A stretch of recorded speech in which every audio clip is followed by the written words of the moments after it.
I saw a comment online where somebody was upset about cancel culture, right? And I've seen a lot of people talk about it recently, the idea of it, why they feel like, why is this Generation Z feel like they can just go around canceling things? What gives them the right to push this cancel culture? And I think you guys need to realize it's because Generation Z uh, can't wait.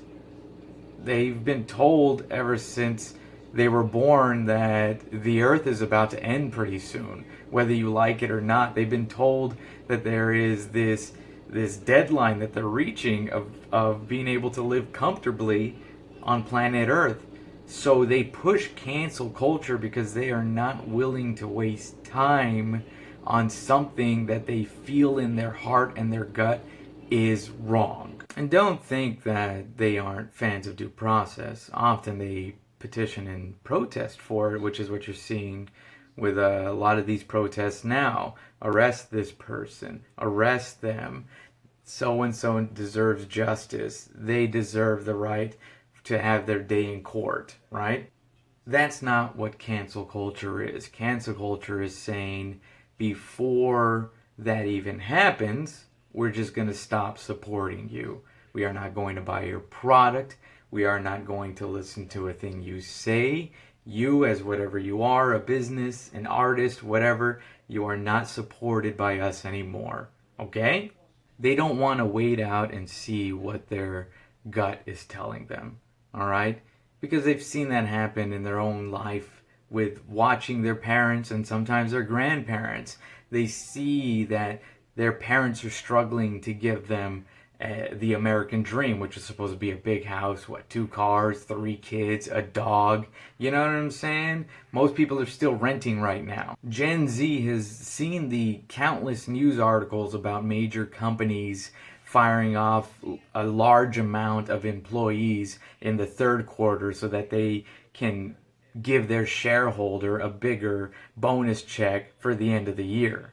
Their parents are mostly Gen Xers who witnessed the destruction of the middle class during the Reagan years. They've seen college tuition become a savings death sentence. And they don't have the time to waste denying climate change because it's going to happen in their future when they are still pretty active adults. And going back to the Gen Xer parent thing, I mean, their parents grew up on Fern Gully, Captain Planet, G.I. Joe, Care Bears, sitcom morals. They grew up with that. So, of course, they're going to uphold those beliefs and that importance, that fight for we deserve a better world. And then together they entered this other form of entertainment. And entertainment is very influential on how people perceive the world.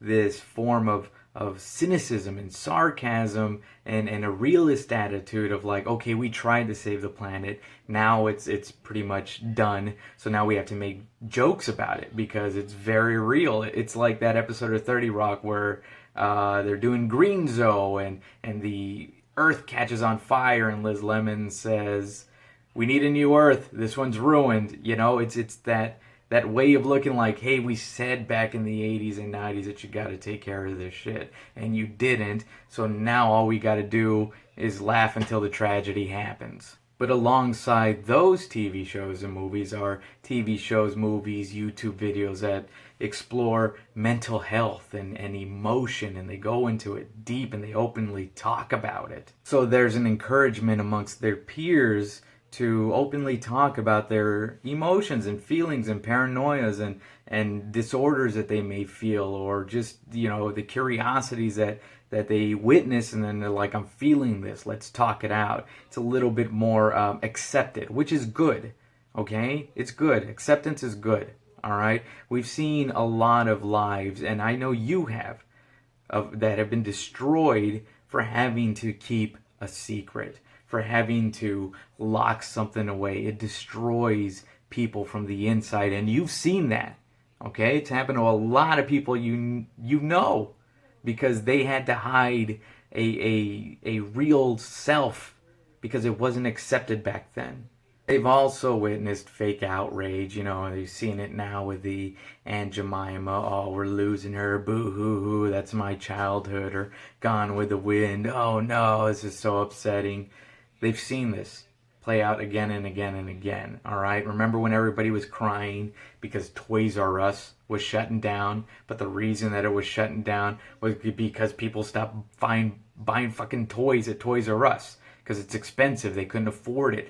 That's why it shut down. Remember when Blockbusters were pretty much coming to a halt and everybody's like, oh no, I miss Blockbuster. But we all shared the same one Netflix account, stolen passwords, and we fucking put Blockbuster out of business.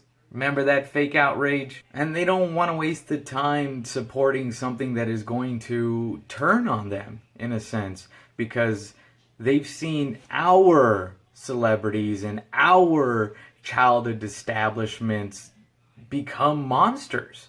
We've seen court cases with countless celebrities that we grew up with that we thought were the wholesome image, and they turned out to be some of the worst fucking people ever. And they like anime. And they don't follow the team narrative that maybe generations before them followed. They are more open to individuality while accepting that everybody is on that team, a team of individuals. And they're not easy to sell to. Okay? They will immediately call out any type of marketing or be against any kind of authority that they know is being manipulative or is not being genuine. They just don't let it pass. Surprise, surprise, that comes from their parents, the Gen Xers that were probably playing Rage Against the Machine while these Gen Z kids were in the womb. To put it in other terms, you need to relate to them on a solid belief and point of view. And so if in their gut they see that something's wrong and they don't like it, they just cancel it. Alright?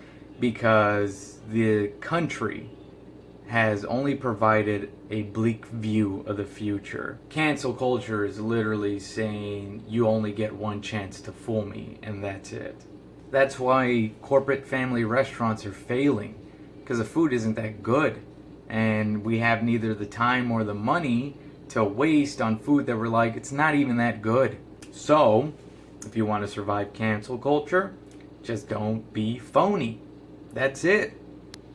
I've seen that anyone who presents themselves exactly as they are, survive it.